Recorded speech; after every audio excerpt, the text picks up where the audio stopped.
नमस्कार, जनसंवाद में आपका स्वागत है। दोस्तों, आज हो गया है 6 मार्च। फटाफट ब्रेकिंग न्यूज निकल के आ रही है करके आपको विस्तार से बताएंगे। पहली बड़ी अपडेट निकल के आई है, मध्य प्रदेश में राहुल की एंट्री के बाद से बिगड़ गया है भारतीय जनता पार्टी के समीकरण। मध्य प्रदेश में उज्जैन पहुंचे भाजपाइयों ने लगाए मोदी मोदी के नारे। किस तरीके से घबराए हुए हैं भाजपाई, दिखाएंगे। राहुल ने बोला ताबड़तोड़ हमला। दूसरी खबर, किसानों ने कर दिया ऐलान, फिलहाल कूच करने का ऐलान कर दिया है किसानों ने फिलहाल दिल्ली। बड़ी खबर निकल के आई है, आज किसान कूच करने जा रहे हैं दिल्ली। राजधानी की सीमाओं पर पूरी तरीके से बैरिकेडिंग, ट्रैक्टर के साथ कूच करेंगे। तीसरी खबर, भाजपा में शामिल होंगे पूर्व जज जस्टिस अभिजीत गंगोपाध्याय। इस लोकसभा सीट से लड़ेंगे चुनाव, इनके बारे में आपको बताएंगे। स्मृति ईरानी, अमेठी में जोरदार विरोध शुरू। अमेठी में स्मृति ईरानी को फिलहाल बहस की चुनौती। जी हां, बड़ी खबर निकल के आई है, जहां एमएलसी दीपक सिंह ने दी है चुनौती। कहा दम है तो बहस कर ले स्मृति ईरानी, हर मुद्दे पर उनको मिलेगा करारा जवाब, करारी हार उनकी सुनिश्चित। एक एक करके बताएंगे कैसे विरोध शुरू हो चुका है। शाहजहां शेख यानी पश्चिम बंगाल के मामले में क्या हो रहा है वो भी बताएंगे। यूपी में कौन कौन मंत्रिमंडल में शामिल हुआ ये भी बताएंगे। और बड़ी खबर निकल के आई है, कैसे जो है मालदीव ने फिर से दिखाए हैं तेवर, ये भी बताएंगे। मध्य प्रदेश में क्या कुछ कमलनाथ ने किया और 1000 कर्मचारी निकालने जा रहे हैं मार। सरकार के खिलाफ 2024 से पहले मुसीबत ही मुसीबत। तो सब कुछ खबरें जान लेना जरूरी है। जहां आखिर प्रियंका गांधी कहां से लड़ेंगी चुनाव, जी हां, लगभग क्लियर होता दिखाई दे रहा है सब कुछ समीकरण। लेकिन उससे पहले छोटा सा मैसेज, अगर आपने चैनल को सब्सक्राइब नहीं किया पल पल के अपडेट के लिए चैनल को सब्सक्राइब करना ना भूलें दोस्तों। दरअसल पहली बड़ी अपडेट निकल के आई है, आपको बता दें राहुल गांधी फिलहाल पहुंचे उज्जैन महाकाल। भाजपाइयों ने खोया आपा, लगाए मोदी मोदी किनारे। राहुल गांधी ने बताया अंधभक्त। दरअसल मध्य प्रदेश में भारत जोड़ो यात्रा मंगलवार को चौथा दिन और इस बीच राहुल गांधी उज्जैन में खुली जीप पे रोड शो भी किया। इससे पहले उन्होंने बाबा महाकाल के दर्शन किए और महाकालेश्वर मंदिर के दर्शन के दौरान गणेश मंडपम में राहुल के सामने मोदी मोदी के नारे लगाए गए। इससे पहले शाजापुर में भाजपा कार्यकर्ताओं ने राहुल गांधी के सामने मोदी मोदी के नारे और जय श्री राम के जयकारे लगाए। राहुल गांधी ने गाड़ी से उतरकर उनसे मिलने भी पहुंचे। एक भाजपा नेता और कुछ कार्यकर्ताओं ने राहुल को आलू देकर कहा कि सोना बनाओ। राहुल गांधी बोले धन्यवाद, अगली बार सोना लेकर आऊँगा। इस तरीके की चीज़ें जो है वो लोग कहते हुए भी दिखाई दिए। तो ये समझिए किस तरीके से जो है वो राहुल गांधी को वहाँ पर बदनाम करने, इंसल्ट करने की कोशिश की गई। लेकिन भाजपाइयों से भी राहुल गांधी मिलने पहुँच गए। ये उनकी दरियादिली दिखाती है और अंधभक्तों की बेवकूफ़ी भी साफ समझ में आती। एक और अपडेट, किसानों का 6 मार्च को दिल्ली कूच का ऐलान। उससे पहले ही राजधानी की सीमाओं का हाल समझिए। जी हाँ, दरअसल आपको बता दें, अपनी मांगों को लेकर विरोध प्रदर्शन कर रहे किसान ने 6 मार्च को दिल्ली कूच का ऐलान कर दिया है। वहीं 10 मार्च को पूरे देश में किसान 4 घंटे रेल रोको आंदोलन करेंगे।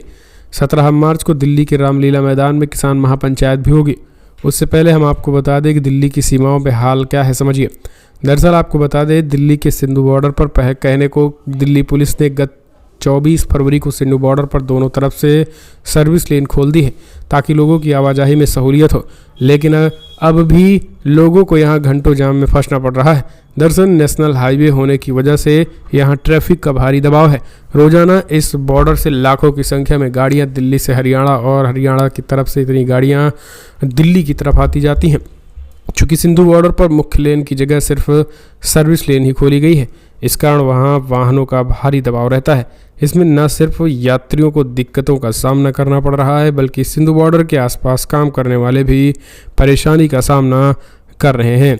दरअसल किसान आंदोलन 2.0 को लेकर दिल्ली के तीनों बॉर्डर को पूरी तरीके से 13 फरवरी से बंद कर दिया गया था। जीटी रोड पर दिल्ली के मुकरबा चौक से लेकर के करनाल तक पूरा हाईवे नॉन स्टॉप रहा है। एक और अपडेट, भाजपा में शामिल होंगे पूर्व जज जस्टिस अभिजीत गंगोपाध्याय। इस लोकसभा सीट से लड़ेंगे चुनाव, विपक्ष हुआ हमलावर। कोलकाता हाईकोर्ट के जज जस्टिस अभिजीत गंगोपाध्याय ने मंगलवार को अपने पद से इस्तीफा दे दिया। वो गुरुवार यानी 7 मार्च को भाजपा में शामिल होंगे। इस्तीफा देने के बाद कोलकाता में एक संवाददाता सम्मेलन को संबोधित करते हुए उन्होंने कहा कि संभवतः 7 मार्च को दोपहर में एक संभावित कार्यक्रम का आयोजन होना है जिनमें वो भाजपा में शामिल होंगे। पूर्व जज ने कहा कि पश्चिम बंगाल में तृणमूल कांग्रेस से भाजपा ही लड़ सकती है। इससे पहले जस्टिस गंगोपाध्याय ने अपना त्यागपत्र राष्ट्रपति द्रौपदी मुर्मू को भेजा और उनकी प्रति देश के मुख्य न्यायाधीश जस्टिस डी.वाई. चंद्रचूड़ और कोलकाता हाईकोर्ट के मुख्य न्यायाधीश जस्टिस टी.एस. शिवज्ञानम को भेजी थी। तो आप समझ सकते हैं कि जस्टिस गंगोपाध्याय जो है वो इन पर विपक्ष लगातार हमलावर है कि आप राजनीति में इस तरीके से एक जज होने के बाद आप बीजेपी ज्वाइन करना, ये कहीं ना कहीं समझ से परे। एक और अपडेट, जहां 3 बार से बीजेपी जीत रही है, उस दमन-दीव से प्रियंका गांधी को उतारने की तैयारी में है कांग्रेस। केंद्र शासित प्रदेश दमन और दीव चर्चा में आ गया है। इस वजह से दमन और दीव कांग्रेस के अध्यक्ष केतन पटेल, एक बयान केतन पटेल ने कहा है कि प्रियंका गांधी दमन दीव लोकसभा चुनाव से लड़ सकती हैं। उन्होंने दावा किया है कि इसे लेकर राष्ट्रीय स्तर पर चर्चाएं भी हो चुकी हैं। सभी समीकरणों का ध्यान भी दिया गया है और प्रियंका गांधी को इस सीट पर उतारने की तैयारी भी तेज हो चुकी है और उतारने के लिए चुनावी गणित भी सेट कर लिया गया है। राष्ट्रीय नेतृत्व ने इसे लेकर उनसे चर्चा भी की हुई है।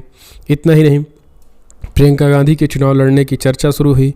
अब दमन और दीव लोकसभा सीट के चुनावी अतीत के पन्ने पलटे जाने लगे हैं, तो साथ ही तलाशे जाने लगे हैं और आधार भी, जिनकी बुनियाद पर कांग्रेस ये दांव खेल सकती है। साल 2024 के बाद से कांग्रेस ये सीट जीत नहीं सकी है। 2009 से ही इस सीट से भारतीय जनता पार्टी जीत रही है, लेकिन कांग्रेस प्रियंका गांधी उतारने की तैयारी में है। एक और अपडेट, शाहजहां शेख और उनका केस दोनों सीबीआई को सौंपिए। ममता सरकार को हाईकोर्ट से नया झटका। संदेशखाली मामले में ममता बनर्जी सरकार को बड़ा झटका लगा है। कोलकाता हाईकोर्ट ने टीएमसी नेता शाहजहां शेख और के केस में सीबीआई को सौंपने का आदेश दिया गया है। संदेशखाली में प्रवर्तन निदेशालय ईडी के अधिकारियों पर 5 जनवरी को हमला हुआ था। केंद्रीय एजेंसी अब निलंबित टीएमसी नेता शाहजहां को जल्द ही हिरासत में ले सकती है। शेख को पिछले हफ्ते उत्तर 24 परगना जिले के मीना खान के एक घर से गिरफ्तार किया गया था। तो यहाँ पर फिलहाल खबर निकल के आई है कि अब जो है वो इस पूरे मामले में संदेशखाली इनको जो है वो सीबीआई के को सौंपा जा सकता है। एक और अपडेट, पूरी स्टडी करके ही नाम भेजें। 2 टिकटों की वापसी से अलर्ट हुई भाजपा की जमकर चौतरफा किरकिरी। हर तरफ जो है वो फिलहाल लड़ना नहीं चाहता है कोई चुनाव। जी हाँ, दरअसल लोकसभा चुनाव के लिए 195 उम्मीदवारों की भाजपा की पहली जारी होते ही 2 कैंडिडेट ने टिकट वापस कर दिया। आसनसोल से पवन सिंह और बाराबंकी सीट से उपेंद्र रावत ने केंद्रीय नेतृत्व को अपील करते हुए चुनाव लड़ने से इनकार कर दिया। इसकी वजह भी पवन सिंह अश्लील और द्व्यर्थी भोजपुरी गीतों को लेकर घिरे, तो वहीं उपेंद्र सिंह रावत का भी वीडियो वायरल हुआ था। अब इन दोनों मामले के चलते भाजपा की भी किरकिरी झेलनी पड़ रही है। अब इससे सबक लेते हुए नेतृत्व ने उम्मीदवारों की पूरी स्क्रूटनी का फैसला लिया और पर्याप्त स्क्रीनिंग के बाद ही किसी नेता के नाम का ऐलान किया जाएगा। यही नहीं, जो भी नेता किसी और दल से भाजपा में आना चाहेंगे उनकी भी पूरी स्क्रीनिंग की जाएगी। तो ये सीधे तौर पर देखने को मिल रहा है। एक और अपडेट निकल के आई है। फिलहाल उत्तर प्रदेश में योगी कैबिनेट का विस्तार। राजभर दारा सिंह चौहान समेत 4 विधायकों ने ली मंत्री पद की शपथ। दरअसल यूपी में योगी सरकार का मंत्रिमंडल जो है वो दूसरा कैबिनेट विस्तार हुआ। सुभाषपा प्रमुख ओपी राजभर समेत 4 विधायकों को मंत्री पद की शपथ दिलाई गई। नए मंत्रियों में 2 भाजपा और 2 सहयोगी दलों के हैं।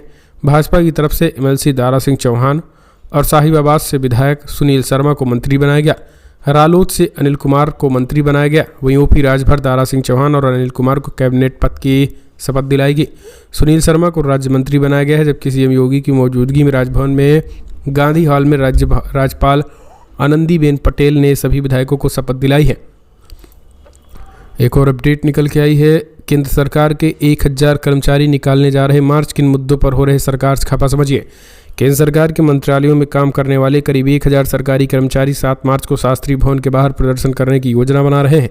इनकी मांगे केंडर में प्रमोशन वैकेंसी निकालने और 2022 के कैडर रिव्यू कमेटी को रिपोर्ट जारी किए जाने से संबंधित है। जानकारी के मुताबिक ये प्रदर्शन शांतिपूर्ण ढंग से शास्त्री भवन के बाहर किया जाएगा। कुछ समय तक प्रदर्शन करने के बाद कर्मचारी अपने काम पर वापस लौट आएंगे। इसके बाद 11 मार्च को निर्माण भवन और 13 मार्च को नॉर्थ ब्लॉक के सामने भी मार्च निकाला जाएगा। तो पूरी तैयारी जो है वो भाजपा को घेरने, भाजपा सरकार के खिलाफ मोर्चा खोलने की तैयारी है। एक और अपडेट, सादे कपड़ों में भी नहीं रहेंगे भारतीय सैनिक। 10 मई तक सबको वापसी। मालदीव ने फिर से दिखाए तेवर। मालदीव का भारत विरोधी रुख थमने का नाम नहीं ले रहा और अब मालदीव के राष्ट्रपति मोहम्मद मुइज्जू ने कहा है कि उनके देश में 10 मई के बाद कोई भी भारतीय सैनिक नहीं रहेगा। यहाँ तक कि सादे कपड़ों में भी इनका कोई नहीं रहेगा। मुइज्जू का बयान तब आया है जब कुछ दिन पहले ही भारत की एक सैन्य टीम मालदीव के एक उन्नत हल्के हेलीकॉप्टर का संचालन करने वाले सैन्य कर्मियों की जगह लेने वहां पहुंची थी।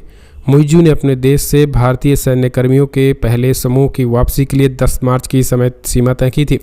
एक समाचार पोर्टल edition.mb ने बताया कि मुइज्जू ने बद्वीप के इधादुपी आवासीय समुदाय को संबोधित करते हुए ये बातें कही हैं। तो ये जो है सीधे तौर पर चीज़ें देखने को मिल रही हैं।